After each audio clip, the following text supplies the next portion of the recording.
A paz do Senhor Jesus, o Cristo. Sou o evangelista Daniel Araújo. Estou com você na pré-aula da ADMPTV de número 5.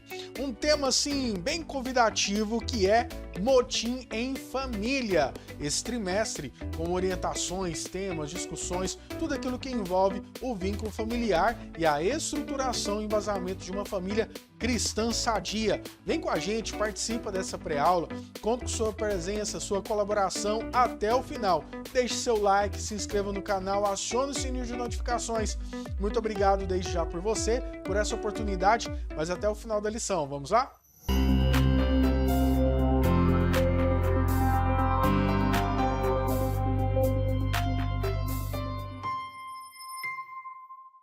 Muito bem. Tenham em suas mãos o acesso à lição de número 5, de forma impressa ou virtual. Bem também a sua revista, junto com a sua Bíblia, para melhorar a assimilação do tema proposto. É um tema muito convidativo. O título é Motim em Família. Vem relacionar a questão da comunicação, a murmuração, por exemplo, aqui, e as causas de conflitos, de sabores, atritos dentro do vínculo familiar. E lembrando também que nós aplicamos a nossa relação, desde relação de trabalho ao vínculo eclesiástico também. Indo diretamente ao texto áureo, se encontra em Filipenses capítulo 2, versículo 14. Fazei todas as coisas sem murmurações, nem contendas. Verdade prática. Das murmurações derivam as contendas. Por isso, devemos evitá-las em nossa família. Das murmurações derivam as contendas. Por isso, devemos evitá-las em nossas famílias. O texto bíblico, a leitura bíblica em classe, é um texto conhecido que é um enfrentamento que existe entre Moisés e seus irmãos, no caso Miriam e Arão, por conta do relacionamento com Deus, autoridade espiritual, bem como liderança do povo que estava a caminho da Canaã prometida, que é em Números 11, do capítulo 11, versículos do 1 ao 7, e capítulo 12, do versículos do 1 ao 8. Reforço aqui, e eu quero ler com vocês, Números capítulo 11. E aconteceu que, queixando-se o povo, era mal aos ouvidos do Senhor, porque o Senhor ouviu, e a sua ira se acendeu, e o fogo do Senhor ardeu entre eles e consumiu o que estava na última parte do arraial. Vamos lá para o 5. Lembramo-nos dos peixes que no Egito comíamos de graça, e dos pepinos, e dos melões, e dos porros, e das cebolas, e dos alhos. Agora no capítulo 12, versículo 1.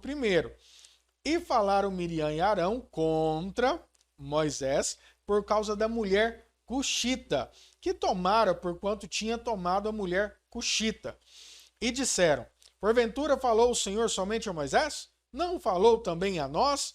E o Senhor o ouviu? E aqui eu até friso aqui uma atenção nesse texto que está em leitura. Finalizando aqui a proposta do versículo 6 do capítulo 12, tá? E disse, ouve agora as minhas palavras. Se entre vós houver profeta, eu, o Senhor em visão, a ele me farei conhecer, ou em sonho falarei com ele.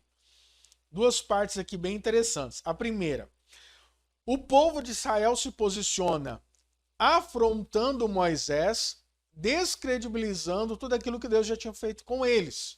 Lembrando que eles estavam cativos, escravizados, presos no Egito, e agora eles são em uma caminhada, seguindo aqui até a nova Canaã, a Canaã da promessa.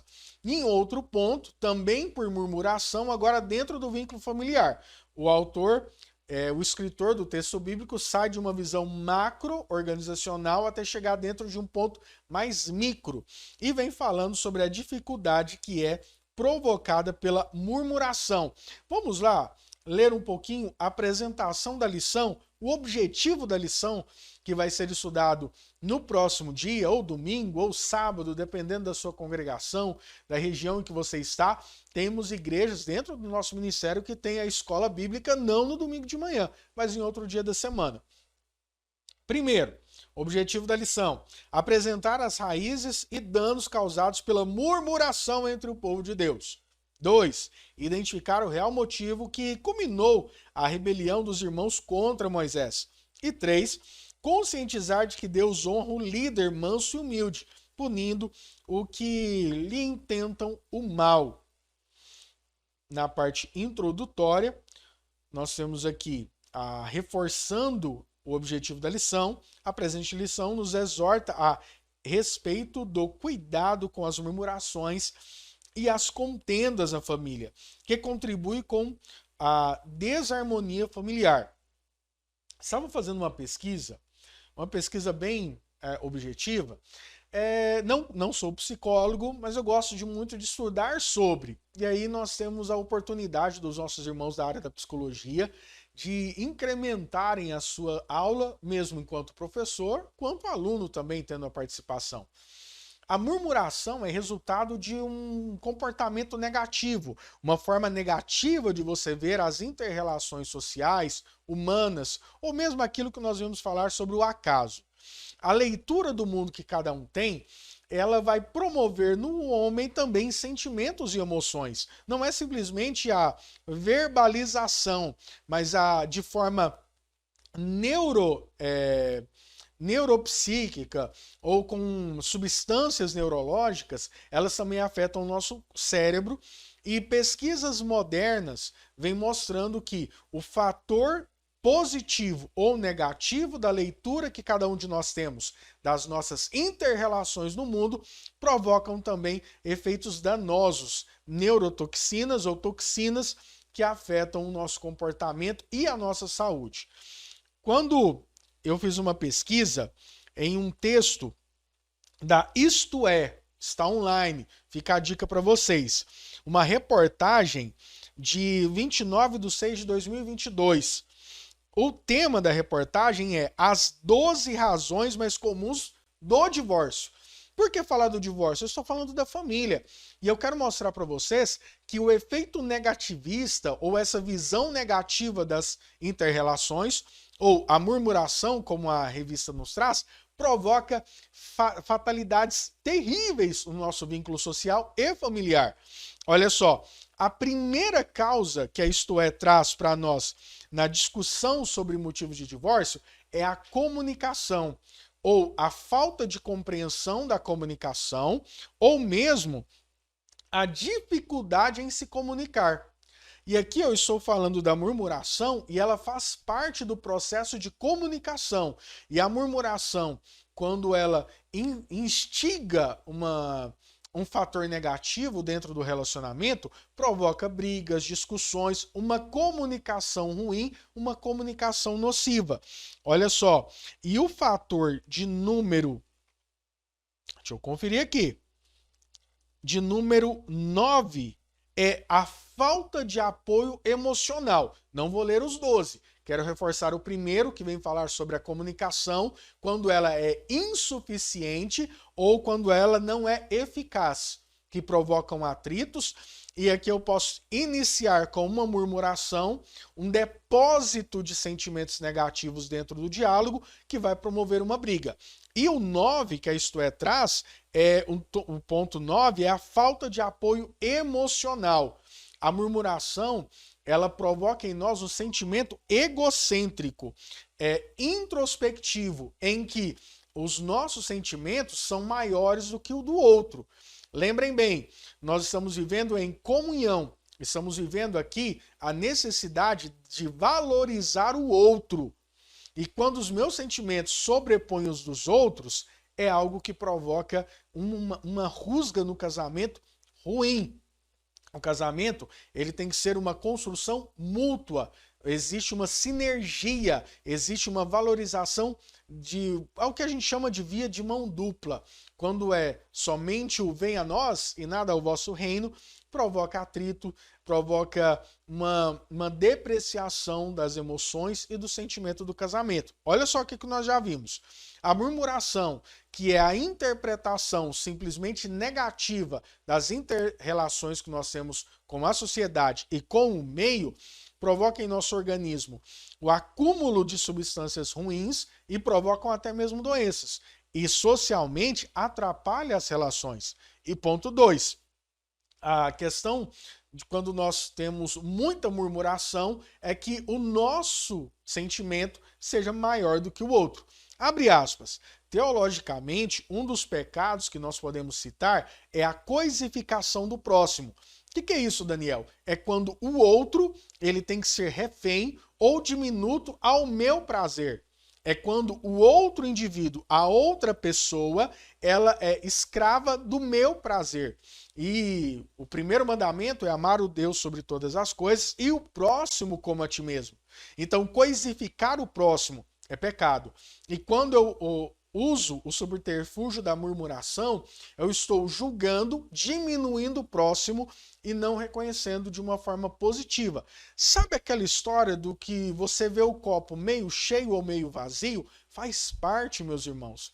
Não que nós venhamos a viver simplesmente a negatividade ou gostar daquilo que são as fatalidades, as coisas ruins da vida. Não, mas nós precisamos interpretar as nossas interrelações com o outro e com o meio e compreender e saber lidar com isso. É a boa e velha e tão falada agora resiliência. É a capacidade de receber estímulos negativos e transformá-los em estímulos positivos. Como? Interpretando, mudando o comportamento, buscando outros cenários da nossa vida. Voltando aqui para a lição propriamente dita, no tópico 1, na seção primária da lição, a influência negativa da murmuração. Assim nasce um motim. Olha que tema, que convidativo é esse título. A palavra motim refere-se aos atos explícitos de desobediência, ou a uma relação negativa contra as regras e as ordens estabelecidas num grupo social. Finalzinho, seguindo aqui na segunda parte, Israel havia saído da região ao redor de Sinai, no qual havia relativa fertilidade para a produção de grãos e água. Quero ressaltar também aquela murmuração não só entristeceu a Moisés, mas a Deus, que havia libertado o povo do cativeiro egípcio. Por isso, ele operou com juízo de fogo, ele exterminou uma porção e chamou aquele lugar onde eles estavam de Taberá, que significa queimar. Fechando aqui esse tópico para a gente comentar de uma forma geral. A segunda queixa. O povo começou a murmurar contra o maná, que a cada manhã Deus enviava, e a lembrar com saudade dos alimentos do Egito. Está em Números 11, 4 e 6. Dois fatores. Primeiro, eles estavam com um sentimento nostálgico, e esse sentimento nostálgico trazia aqui uma paixão antiga, mesmo em uma condição escravista. E agora eles estão reclamando do milagre da provisão do maná de Deus na vida deles. Meus irmãos, olha quão pesado é para nós analisarmos e aplicarmos para nós. Primeiro, eu não estou valorizando a libertação de Deus, eu não estou valorizando a manifestação do poder de Deus, e eu não estou valorizando o relacionamento milagroso de Deus conosco. A nação de Israel, ela, além de ser escrava de uma forma social, de uma forma trabalhista ali, escravista, ela também era escrava no seu coração e na sua mente. Ela vivia um relacionamento ruim, mas que gerava ali todo um envolto de querer e desejar retornar àquela situação. Nós estamos falando de um povo escravo com mente de povo escravo, com coração de povo escravo, com ideias de povo escravo. Eles não estavam entendendo a libertação e o pensamento que Deus estava provisionando na vida deles. Israel então murmura, questiona, julga e desacredita. Aqui nós temos que refletir o que eu sempre procurava falar enquanto eu estava como gestor de vendas. a nossa equipe, que era: precisamos ser gratos a Deus pelo que Ele nos tem dado. Então, o meu salário do final do mês, obrigado, Senhor, mas nunca satisfeitos, porque sempre eu procuro agregar um pouquinho a mais no meu salário e trabalhar um pouquinho a mais no mês que vem. Esse é o pensamento de um bom vendedor. Eu preciso ser grato pelo que eu tenho. Obrigado, Senhor, pelo pão nosso de cada dia que nos dá hoje, mas, Senhor, mês que vem eu vou correr atrás de um pouquinho mais. Esse sentimento, essa automotivação, esse autodesenvolvimento é diferente no coração e na mente das pessoas que sabem que Deus tem algo a mais na vida deles. Nós não vivemos pela mendigância. Não sejamos como galinhas que conseguem, a distância que eles conseguem ver do amanhã são as pedras que estão nos seus pés. Mas sejamos como águias que conseguem perceber pelo distante e no longo do horizonte alguma coisa melhor, uma esperança de vida. Israel estava como galinhas, vivendo simplesmente ciscando ali onde os seus pés alcançavam, e não contemplavam como águia o livramento e a soberania de Deus sobre a vida deles. Não sejamos assim. Sejamos gratos ao Senhor pelo que nós temos, mas sempre buscando melhor, buscando melhorar, buscando evoluir. Esse sentimento negativo provoca também no outro uma movimentação, uma comoção negativa. É como em uma empresa. Quando eu chego para alguém e reclamo, aquela pessoa reclama, chega o outro e reclama, chega o outro e reclama, pronto. Eu estou no pior lugar do mundo, na pior empresa. E em casa, se eu chego em casa, a esposa fala: ah, você não está muito bem, me tratando muito bem. Ah, que mal eu faço? Eu te retribuo, você também não me trata bem. Gera um sentimento negativo. O nosso cérebro, em pesquisas recentes da área da psicologia, mostra que a negação para o nosso cérebro também impede a motivação de ação, de reação e de novas evoluções que nós precisamos ter. Esse sentimento na igreja, gente, é muito cruel. Paulo fala à igreja de Corinto que sobre os movimentos de divisão que existia dentro da igreja, essas seções ou subseções dentro da igreja, essas uniões negativas, precisamos tomar cuidado. Deus não abençoa e Deus não prospera. Tomemos muito cuidado quanto a isso. O sentimento de murmuração é uma insatisfação também por aquilo que Deus está permitindo nós passarmos na vida ou aquilo que Deus sabe que nós passaremos. E aí nós temos a vontade permissiva e imperativa de Deus. Mas existem situações em nossas vidas que nós vamos passar naturalmente. Faz parte da existência e da própria criação de Deus em nós. E aí a não aceitação gera em nós o sentimento de murmuração. E esse sentimento de murmuração, ele também pode ser proveniente de inveja, orgulho, soberba, avareza, coisas que nós já estudamos em lições anteriores também. Na segunda parte da lição, nós discutimos um tema: motivo da rebelião de Miriam e Arão. A inveja, primeiro, olha só, nós já tocamos esse assunto, estamos voltando nele. O motim familiar promove dissabores e ofensas. A crítica que Miriam e Arão intentam contra Moisés, por eles ter se relacionado com uma mulher, tomado ela como esposa de uma mulher que não era judia, não era da família dos judeus, era uma justificativa. Mas o grande ponto aqui da relação que Deus está intentando é a falta de respeito da hierarquia. É a falta de respeito sobre a liderança imposta. Meus irmãos, minhas irmãs, a nossa geração, a geração que está à nossa frente, tem um grande problema com respeito à liderança. A posição de liderança, a posição de autoridade. Nossa geração e a próxima geração, ela já está sendo caracterizada como gerações que dificilmente vão se relacionar positivamente com a figura de liderança.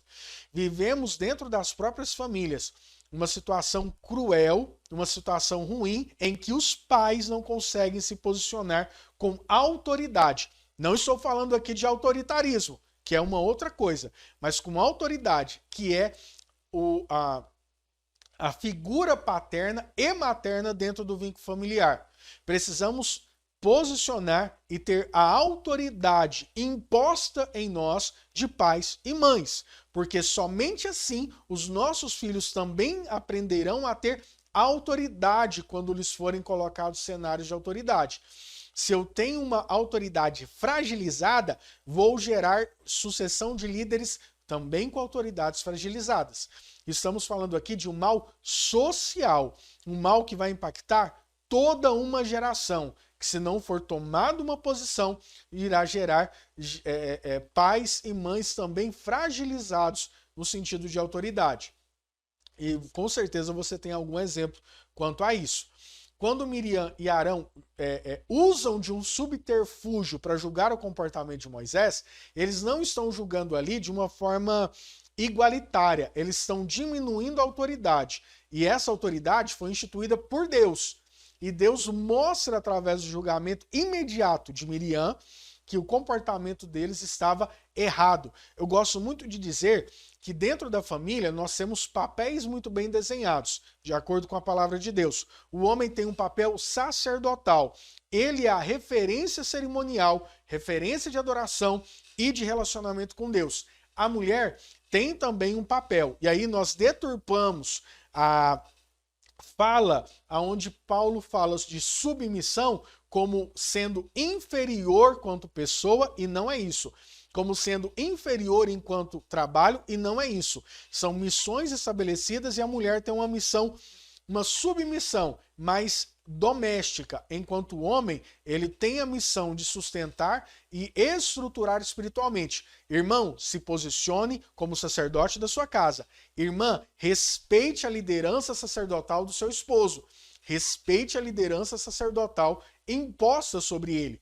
Irmãos e irmãs, homens e mulheres, pais e mães, tomem posse da autoridade espiritual que foi dada a vocês. Deus instituiu a família e sobre nós colocou autoridades espirituais inegociáveis, inquestionáveis e que não podem ser perdidas. Tomem posse, sejam pais e sejam mães, também com autoridade e imposição espiritual. O Espírito Santo do Senhor estará contigo e eu peço muito que Ele me dê sabedoria para guiar a minha casa, a minha filha e a minha esposa. E que a minha esposa também venha comigo nessa luta, nessa batalha, para nós gerarmos uma pessoa, que é a minha filha, uma cidadã de bem, que gera positivamente para a sociedade, que compromete com a sociedade e que traga bem sociais também. E dentro da igreja, obviamente, que gere frutos espirituais. Fechando esse tópico, nós falamos sobre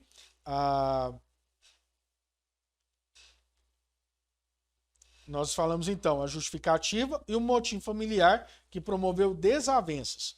Terminando aqui, Moisés, um homem manso e humilde. O mais manso que havia na terra, depois o outro tópico, o fardo de uma liderança, que eu quero voltar nela, e a punição de Miriam e Arão. Moisés ele é caracterizado como um homem manso, com certeza por conta das labutas, dos trabalhos, da experiência que ele teve, chegou a ser caracterizado dessa forma. Lembrando que Moisés tem 40 anos de história no palácio egípcio, 40 anos de história na terra de Miriam, e agora ele está conduzindo o povo para uma nova realidade, uma nova conquista. E aqui fala sobre o peso da liderança. Houve um momento em sua vida em que o peso da liderança o deixou sem ânimo para continuar a missão de conduzir Israel à terra prometida. E Deus abençoa, ele é orientado e institui 40 anciãos que recebem poder espiritual para liderar o povo de Israel. Mostrando aqui que a liderança, ela é uma situação isolada, só. Muitas vezes o peso da liderança exige de nós o emocional e o físico de uma forma assim surreal. Mas precisamos confiar que Deus nos dará as válvulas de escape, Deus nos dará as estratégias e também os posicionamentos. Moisés, ele deixa que Deus julgue a injustiça que ele estava passando. E logo no final da lição, nós vemos a Miriam sendo tomada de uma doença, sendo isolado ali daquele povo que ela queria liderar, ela é tirada dali por um tempo, porque foi tomada de lepra. Moisés, por conta da sua mansidão e da sua humildade, Deus abençoa e direciona ele. quero frisar aqui também nesse tópico. Outro sim, é uma bênção quando o Espírito Santo é derramado sobre a família. No lugar do ódio, há amor, no lugar do ciúme e da inveja, há parceria e comunhão. Que o Espírito Santo opere o caráter de Cristo em nossa família. Meus irmãos, lembrem bem, com certeza existe algum vizinho que está avaliando a sua família, está olhando como que você pai e como você mãe é mãe no seu dia a dia. Nós precisamos também, através da nossa família, dar bons testemunhos, instruir a criança no caminho em que ela deve andar, para que quando cresça, não se desvie dele. Mais um tema, mais um tópico muito importante que traz a nossa reflexão, que é a questão da murmuração. Um fator que pode promover brigas, contendas, facções, desuniões no âmbito familiar, mas também dentro do âmbito da igreja. Deus não abençoa a rebeldia, Deus não está com os rebeldes, Deus não vai abençoar as divisões que existem dentro de ministérios. Separemos muito bem a posição ministerial da corrupção do homem. Quando existe corrupção, nós sabemos que Deus age, Deus revela e Deus toma providência. Não estou falando aqui para nós aceitarmos de homem algum, independente da autoridade, comportamentos corruptos, comportamentos errados. Mas nós precisamos respeitar a autoridade instituída de Deus sobre todos os aspectos. Na família, dentro do vínculo eclesiástico também. E a murmuração é um câncer. E aí está ligado com a fofoca, está ligado com a mentira, está ligado com todas as falácias que nós podemos observar em vínculos sociais. A murmuração faz parte de um câncer que precisa ser tratado, precisa ser direcionado e tirado, porque se tornar algo mais expressivo, maior, provoca impactos terríveis no âmbito familiar e também ministerial. Pois bem, finalizo aqui essa reflexão. Muito obrigado por nos ter acompanhado por esses minutos e espero que vocês nos acompanhem na próxima lição também, que nessa próxima aula venha ser bênção de Deus e o Espírito revele a sua vontade a todos nós. Parabéns a você, professor, pela labuta e o empenho, todos os coordenadores e líderes da Escola Dominical, em especial a ADMP TV por ser essa parceira, aos nossos irmãos líderes e coordenadores gerais da Escola Bíblica Dominical e aos nossos presidentes da ADMP. Que Deus esteja abençoando. Muito obrigado, termino por aqui. Até a próxima. Grande abraço.